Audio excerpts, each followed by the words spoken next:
Hello, friends, and welcome to the March 18th edition of Weekly Witness, Texas Impact's weekly opportunity for mainstream Texans of faith to learn about public policy issues here in the great state of Texas and have a conversation about how you can engage in the process. Today's episode is brought to you by Methodist Healthcare Ministries of South Texas. And y'all, things are different this week than they have been in the past. I'm working from home, as I know many of you are. And this is a hard time for many of us as we figure out how to cope with the coronavirus. It's hard, it's scary, but the world needs the faith community now, maybe more than ever, to be on our game in terms of providing quality information, providing comfort, and whatever sense of normalcy we can be bringing to a world that's anxious and stressed. And so to start what I assume will be several weeks of conversations about this topic, we are fortunate to have three faith leaders join us today. Ellen Sable, who is a Texas Impact board member, Reverend Matt Gaventa, senior pastor at University Presbyterian Church, and Reverend Krystal Leedy, who's also at UPC and a Texas Impact board member. And we're going to be talking about how they have been handling the beginning stages of this crisis. But before we jump into that, I want to make sure that all of you as faith leaders are staying up to date. The Center for Disease Control, the CDC, has a faith community checklist online. Go to Google and type that in, and it'll pop up with a lot of things that faith communities should be thinking about, and we'll talk about some of those today. But maybe most importantly, the president announced earlier this week that Americans should avoid gathering in groups of 10 or more people in order to help stop the spread of this virus. And so that's certainly something that faith communities should be considering as we move forward with our activities in the weeks and months to come. Before we jump into the conversation, one more thing. We have been in contact with state leaders, we being Texas Impact, and they've suggested that the best way to handle their response to questions that faith leaders and faith communities have is for us to collect questions so that they can provide either written responses or somebody in person to come respond to those questions next week. So if you have questions that you would like for state leaders to address, please email those to me at scott@texasimpact.org by this Friday. And next week, we'll talk about some of those responses or have somebody on air to talk about those with us. So friends, thank you all so much for joining us today. It seems like over the course of the last week, the government has started speaking with one voice about the need to cancel events and to social distance. And many in the faith community are now singing that same tune. I know some of you have been in touch with leaders who have conveyed that message to you all. So from a faith perspective, why is it important that we follow that guidance? And Reverend Gaventa, I guess I'll start with you on that. Well, I think it's fundamentally about loving our neighbor. We didn't have in-person worship at University Pres last Sunday, and I wrestled with that for a lot of last week. But fundamentally, to me, it comes down to, in my faith tradition, loving your neighbor is basic and fundamental to who we're called to be and what we're called to do. It's a really strange sort of paradoxical moment because one of the other major themes in my faith tradition is that God keeps calling people out of their homes to go and do things. God keeps calling people to go across the threshold of their home to have courage and go into the world and to go off onto adventures and to go be apostles and to go leave the boats and follow Jesus or whatever. Pick your story. People are always leaving and going somewhere else.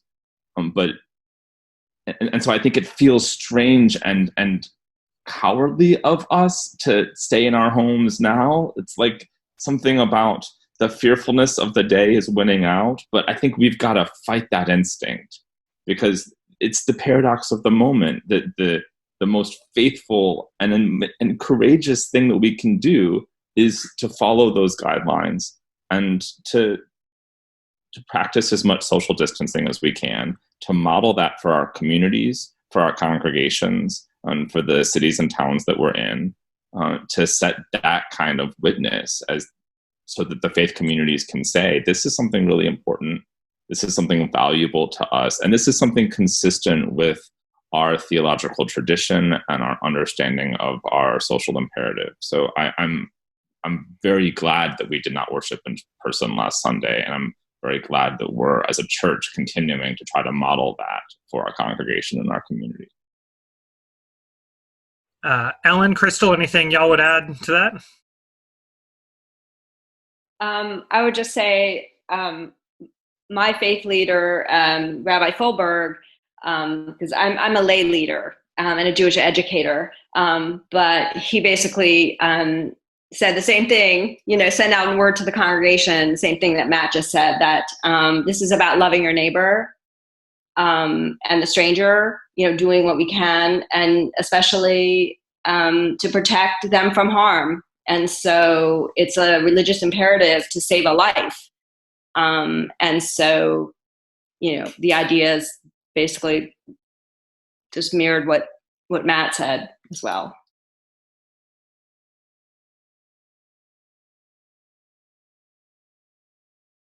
All right, so let's talk about that. Both of your congregations canceled in-person services last week. How did that go?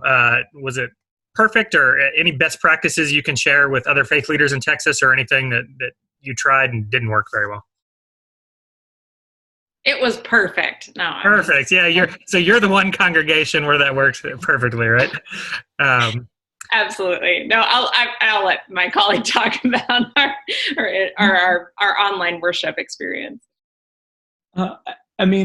I think the standards for what counts as perfect change a lot when all of a sudden you're having worship and everybody, even the worship leaders, are leading from their couches and their dining room tables and the piano in their living room.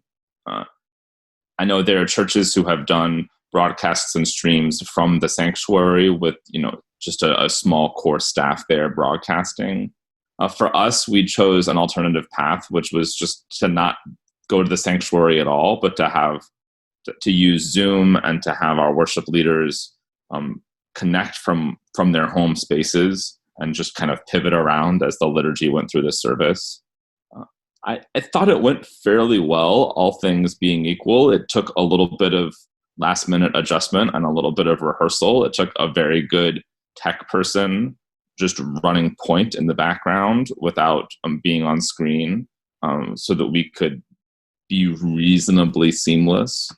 The most powerful moment of all of it, we had figured out how to use Zoom so that whoever was leading worship in that moment would be spotlighted for everybody viewing, and that everybody viewing would be by default muted in the background, because we wanted people to not have those distractions. And then at the very, very end of the service, after I offered a benediction, the admin person in the background released that spotlight and released the muting.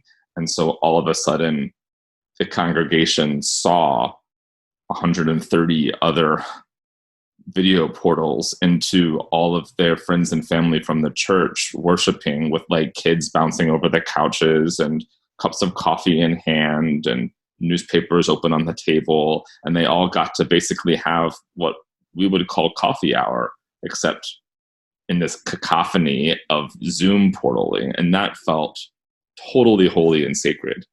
I think the question for us is, what is that going to feel like in week 5 and 6? People showed up for the novelty of it, and I think they will continue to, but I think it's also, my focus right now is figuring out how do we make that into a sustainable practice and not just a thing that we've tried once. So, yeah, okay. So I can offer a little bit, because actually, each week at Shabbat morning services, we read the Torah. And I happen to have been the Torah reader for this past Shabbat, this past Saturday. And so we had a setup where it was actually, we were live streaming on our YouTube channel at the congregation. And so it was basically in our small chapel. It was the clergy, the 2 rabbis and the cantor, and me. And it actually worked out really, really well. The camera was set up just basically at the podium. And then we were, actually Rabbi Fulberg was kind of monitoring the number of people, and we had a nice number of people. We had way more than what we call a minyan in Hebrew, which means 10, the 10 people who are required for a communal prayer service. So the one thing I do want to mention is, like, technology we had to become comfortable with the use of technology on the Sabbath, which is prohibited by strict Jewish law, but I think is being relaxed during this period so that people can come together and be a community in this way. So we are going to continue in that vein. With the Torah readers, usually it takes some time to prepare. Not usually, it always takes time to prepare. So we have an ongoing list of people who are going to be reading Torah. And I'll get into the bar and bat mitzvah services in a little bit when we talk about education. But so we're just going to continue in that way. And I think the feedback has been, all things considered, it's been very positive from our community. We didn't have the opportunity to see everybody, but that sounds like it would, a great way of really connecting where everyone can see each other, but we haven't had that yet.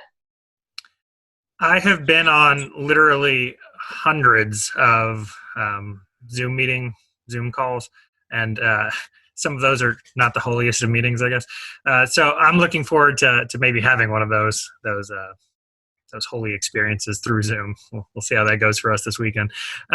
Anything else that y'all learned or experimented with in terms of technology that you might like to share with folks?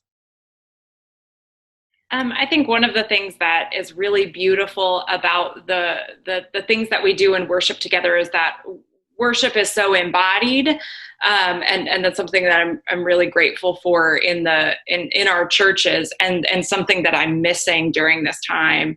And so for the future, I'm kind of thinking about what are some ways that we can continue that kind of embodied worship where we're experiencing God through our senses. So for instance, on Sundays, we usually pour the font, and as a last minute decision,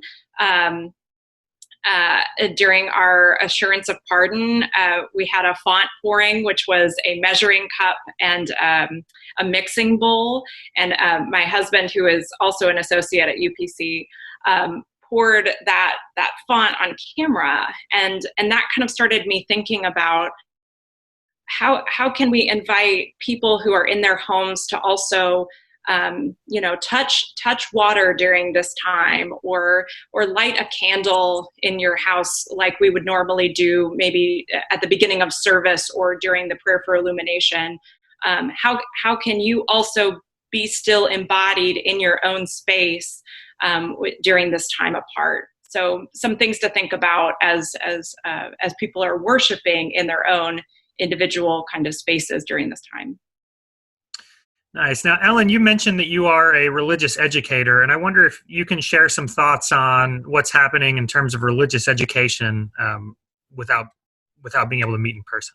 Yeah. So for me, in particular, since I work with our students who are studying to become a bar bat mitzvah, it's a little different experience from a general education. I mean, our right now, I think, as far as I know, that we've canceled our general education, which is like Hebrew school and religious education. But because for those that don't know, so a bar and bat mitzvah service is a really important life cycle event in the life of a Jewish child, or even an adult sometimes, and their families. And they've been, I usually work with students for a good 7, 8, 9 months, even longer for some, to prepare.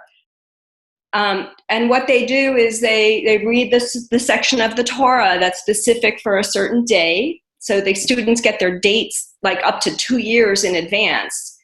And they learn the prayers. We practice how they were going to lead the service.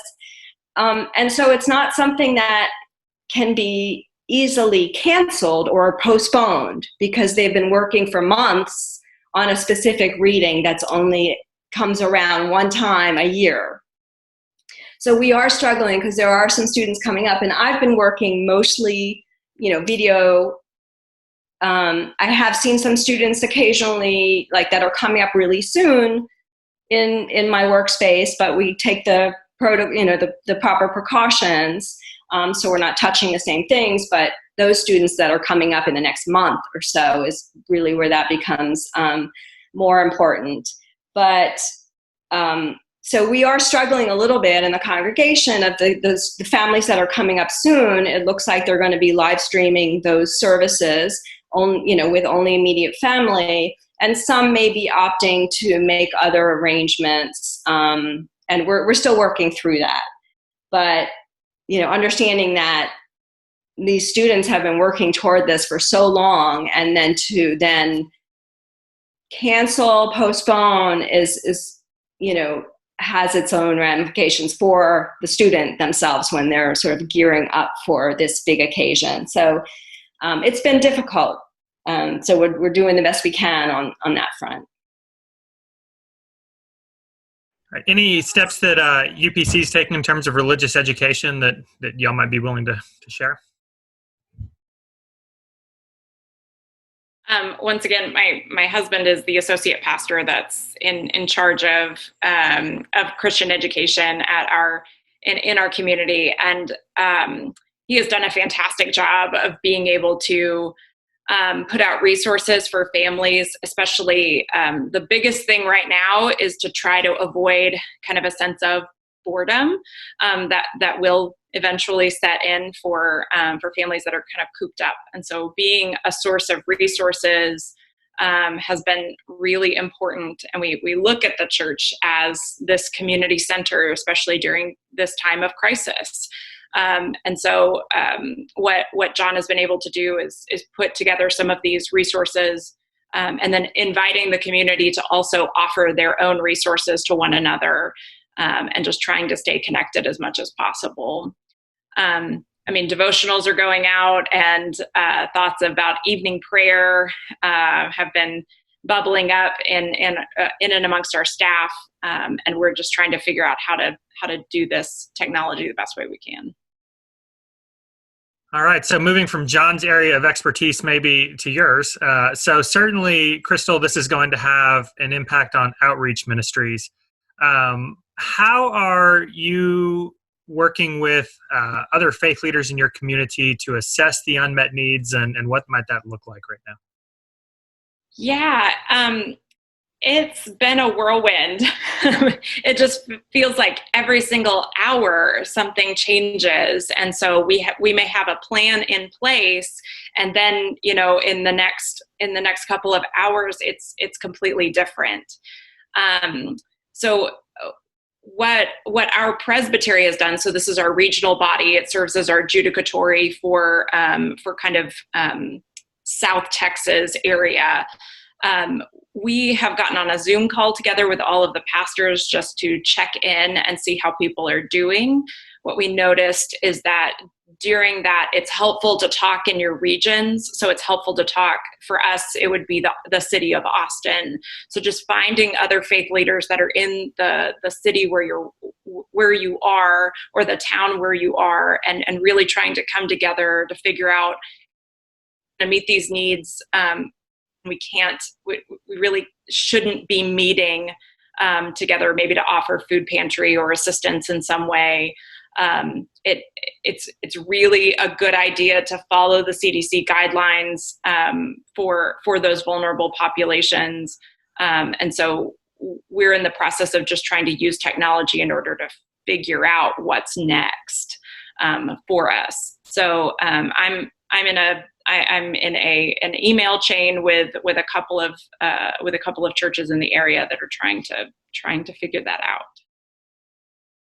And this may be for all of you. What kind of support do clergy or religious leaders need if they're forced to make tough decisions about, outreach ministries and closing ministries and that kind of thing, if it comes to that? So I think there are two things. One is your judicatory. So if you've got a hierarchical system where you can reach out to like a body that's above you. So I know for some people that's a bishop. For others, it's a group of people. It's a community. But just to have judicatory backup. So this is a message to all you executive presbyters out there. We need backup. We need to be able to have folks out there that are saying, yes, it's okay to try to find these new ways of thinking about these things. And we want you to know that the church is behind you when you're making decisions to follow CDC guidelines. So that's the first thing. Secondly, we need to know how the community is going to respond. So City of Austin came out with an announcement yesterday about there will be no gatherings of 10 or more people. And there are some exemptions on there, but in order to follow that, the letter of the law, the spirit of that law, it's, asking ourselves the question, what do we do with that information when we're trying to run a food pantry? And if the city leaders, community leaders could also, and state leaders could also help us kind of figure out, okay, what does this look like? We know that you're asking us to do this, but please also give us some guidelines about how we can do this better. Any other thoughts from Ellen or Matt on outreach ministries and how we should be responding in that realm? I'll just add to what Krystal said. As a layperson, maybe it's easier for me to say this, but our clergy are having to make difficult decisions, even decisions to cancel worship services. I know they might be getting pushback on that. So, excuse me. I do think it's important that lay people be supportive of those clergy when they have to make hard decisions to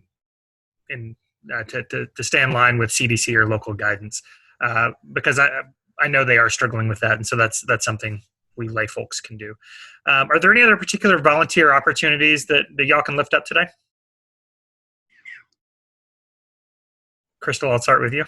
Well, I know of one. So One Star, which was our state office for volunteer and community service, asked us to promote a website about the Medical Relief Corps. That website is mrc.hhs.gov. So check that out for any information on how you may be able to help during this time. There's not a ton of volunteer work at the moment, especially when the CDC is saying stay home, and they mean it. And so faith leaders in your area are probably, if they're not already, they're beginning these conversations about how we're going to deploy people and how we're going to be able to be the wonderful faith community, the community center, as churches have been for a long time. But just during this time, if you could be a little bit patient, it will probably change in the next 24 hours. So be patient, and we will try to get out information as much as we can. Yeah, it's going to be hard to go places to volunteer, and we'll share that mrc.hhs.gov link on Texas Impact's Facebook page, so y'all can check that out if you are driving or doing laundry or something and can't remember it. But can y'all speak maybe a little bit to the fact or the notion that there are going to be a lot of people sitting at home, lonely and isolated, and maybe what other people in the congregation or others can do on that front? Yeah, I mean, I've been saying this to our church, we've got leaders in the church who are already working to kind of equip the congregation to just check in on one another. And some of that is very organized. We've got organized efforts to make sure that everybody in our church directory is getting a call to check in on them, to make sure that they have what they need, to solicit from them if they are available to go pick up groceries for somebody else, that sort of thing, to do kind of a needs assessment, but also just that basic pastoral care check-in of making sure that people who are super isolated, as we all in some ways are right now, remember and know that they're still part of a community and that they're still remembered and named. Some of that is happening in a sort of structured way, and some of it I think can happen at a very chaotic way, where I try to keep reminding folks, you have a phone, you have a directory, take a moment and pick up your phone and your directory and call a few people in the church. It won't hurt for them to get more than one call. To have someone call and say, hey, we're all going a little stir crazy, and you are on my mind. I hope you're doing well. That is what ministry looks like right now. Is at least one of the most beautiful things that ministry can look like right now. And so I would just encourage anyone in a faith community to try to live into that. We need all the points of unusual connection we can foster right now. So if I might just put in a little addition there. So I do some work with Drive a Senior, an organization all throughout Austin with different regions. But I heard a startling statistic today about the delivery time for groceries. If you want groceries delivered, it's 9 to 15 days before they can actually deliver. So I think what Matt said, the offering to pick up, deliver, all within keeping an eye on like those CDC guidelines, which Krystal mentioned, really, really important, to keep, obviously, we don't want to transmit or be a vector of transmission, but food, I think, is going to become a more and more important issue and dire for some people. And so, always like, it's great. People want to do so much for their neighbors, but to do it under the umbrella of an organization that's set up with proper sanitation and, those protocols in place. So, yeah. And I think also churches can use their websites in order to in order to have some possibilities of these opportunities as they become available, so that the church actually becomes a source of community information during this time. And to be able to start that with, this is why we're doing this. We're doing this because we want to love our neighbor in the best way that we possibly can. And just to be able to say that from a faith perspective, and then to offer those great ideas like what Ellen and Matt have just offered, about some of the opportunities that are becoming available. We used to, on Weekly Witness a year or so ago, close out each week with a moment of hope, and we got away from that because, I don't know, sometimes it seemed a little hokey during a legislative session or something like that. But it seems, just hearing y'all talk, it seemed like maybe today would be a good day to start that again. So I wonder if each of you or a couple of y'all might be willing to close us out with a moment of hope today. We're having to think pretty hard about that. That's making me nervous. Also, I didn't prepare you for that. So anybody have a word of hope you might be able to close us out with? Well, one of the things that we're doing at UPC is that we were challenged to do by once again, my colleague, John, also my husband. And he challenged us all to be able to notice signs of life in our community, and then to post those pictures to Facebook. And I have a 4-year-old who has no idea what's going on. And she just wants to go outside and play. And we took pictures in bluebonnets that are beautiful this year. And so if there's any opportunity to get outside or just to look at pictures of these beautiful flowers that we all appreciate here in the state of Texas, I encourage folks to do so. They really are gorgeous this year. I would add also that it's a great time to get to know the neighbors that you don't know, because most people are home and they're walking their dogs at hours that people aren't usually out. And I think it's that's a kind of a positive to come out of this, that we can get to know our neighbors better. Getting a call or a email, text message, whatever, from a friend who's just saying, hey, just checking in on you. How is it going? Wow, that can really lift your spirits. So, yeah, connecting with people. My 8-year-old son, because there have been so many, even just in 3 days, there have been so many resources that have come online for parents trying to figure out what homeschooling is going to look like. Different artists and writers and teachers doing online YouTube things and live YouTube streamings, and museums putting things up and all sorts of stuff.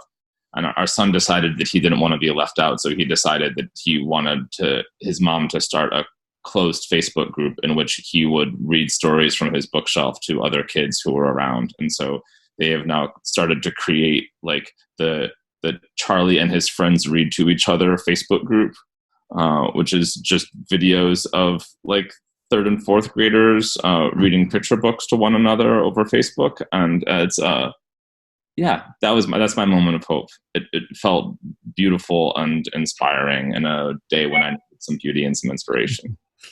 Yeah, it has been beautiful to watch communities of faith figure out new ways to be in community with one another, new ways to provide comfort to people who need it. And so I hope that continues, and I look forward to hearing stories from folks. I also look forward to receiving your questions for next week's Weekly Witness podcast as we talk with some state leaders about questions that communities of faith and faith leaders have. So make sure to send those in to us at scott@texasimpact.org, and we'll try to get answers to those next week. Friends, thanks for taking some time. It's nice to see you all with your backgrounds in your homes doing this, as opposed to sitting at the Texas Impact office recording together. But thanks for your time, and blessings upon your journey and the days and weeks to come. Thanks for the leadership that I know that you'll be providing. And friends, thank you all for tuning in today. We will try to continue a regular weekly witness schedule, although we might not record on Mondays. We'll try to get a podcast out each week. If you have ideas for what that might look like while we're all in our own homes, please reach out to me and share your ideas, share your suggestions. Let us know who you might like to hear from. Until we gather next, we hope you all have a great week. It's time now to get to work. Thanks, friends.